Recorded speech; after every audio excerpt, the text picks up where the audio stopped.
नमस्कार. मी सुनील तुकाराम पाटील, माजी पंचायत समिती सदस्य करवीर, शिरोली दोमाला. आज पाडळी खुर्द जिल्हा परिषद मतदारसंघातून शिवसेना मित्रपक्षाचे अधिकृत उमेदवार माननीय सचिन विश्वासराव पाटील, त्याचबरोबर शिरोली दोमाला पंचायत समितीचे उमेदवार नामदेव खांडेकर कसबा बीड, पाडळी खुर्द पंचायत समितीचे उमेदवार अमित हजारे वाशी यांच्या निवडणुकीच्या प्रचारात मी आता गेले 15 दिवस या मतदारसंघात फिरत असताना मला असं जाणवलं की सचिन पाटलांचं काम शिरोली तुम्हाला ग्रामपंचायतीच्या माध्यमातून, लोकनियुक्त सरपंच या माध्यमातून तिने अतिशय चांगलं काम केलं आहे.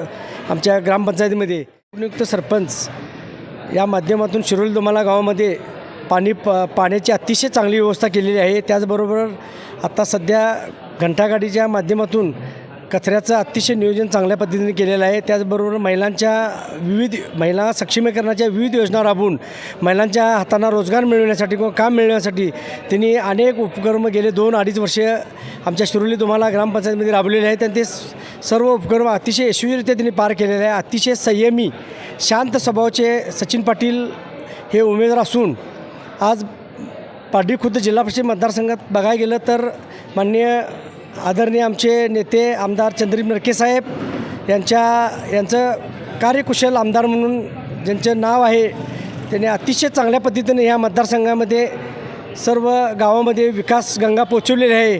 वेगवेगळ्या माध्यमातून त्यांनी भरपूर फंड प्रत्येक गावाला दिलेले आहे. त्याचबरोबर सहकाराच्या माध्यमातून आदरणीय आमचे दैवत माननीय विश्वास नारायण पाटील आबाजी यांनी दूध संघाच्या माध्यमातून तरुणांच्या हाताला काम देण्यापासून दूध संस्थेचं जाळं निर्माण करून महिलांच्या हातालासुद्धा तिने गोकुळच्या माध्यमातून काम दिलेलं आहे.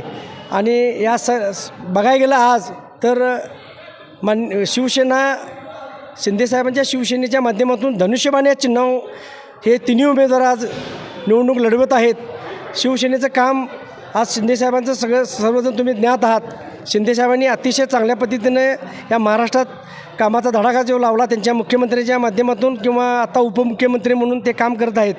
या माध्यमातून त्यांनी महिलांना आता लाडकी बहीण योजना आणली, शेतकरी सन्मान योजना आणली, सर्व कामगारांच्या वेगवेगळ्या योजना त्यांनी आणली. म्हणजे जो खालचा वर्ग आहे, जो गरीब वर्ग आहे, जो बारा बलुतेतर आहेत, जो मागासवर्गीय समाज आहे, या सगळ्यांची उन्नती होण्यासाठी आर्थिक स्तर उंचवण्याचं काम शिवसेना पक्षानं केलेलं आहे. आणि यामुळे ह्या पाडळी खुर्द जिल्हा परिषद मतदारसंघात 13 गावामधून आज सचिन पाटील असतील, अमित हजारे असतील किंवा आमचे नामदेव खांडेकर असतील, ह्या तिन्ही तिन्ही उमेदवारांचा ह्या मतदारसंघामध्ये अतिशय चांगली प्रचार यंत्रणा राबवलेली आहे. तळागाळामध्ये तिन्ही उमेदवार पोचलेले आहेत. आणि सर्व घटकांचा, सर्व महिला भगिनींचा, सर्व ज्येष्ठ वडीलधारी मंडळी, सर्व तरुण मित्र, तरुण मंडळी, ह्या सगळ्यांचा ह्या तिन्ही उमेदवारांना अतिशय भरघोस पाठिंबा मिळत आहेत. हे तिन्ही उमेदवार चांगल्या लीडनं निवडून येणार यात शंका नाही. हे तिन्ही उमेदवारांची निवडणूक ही लोकांनी हातात घेतली आहे. लोक त्यांच्या पाठीमागे भक्कम उभे असल्यामुळे तिन्ही उमेदवार चांगल्या पद्धतीने निवडून येणार असं मला वाटतं आहे.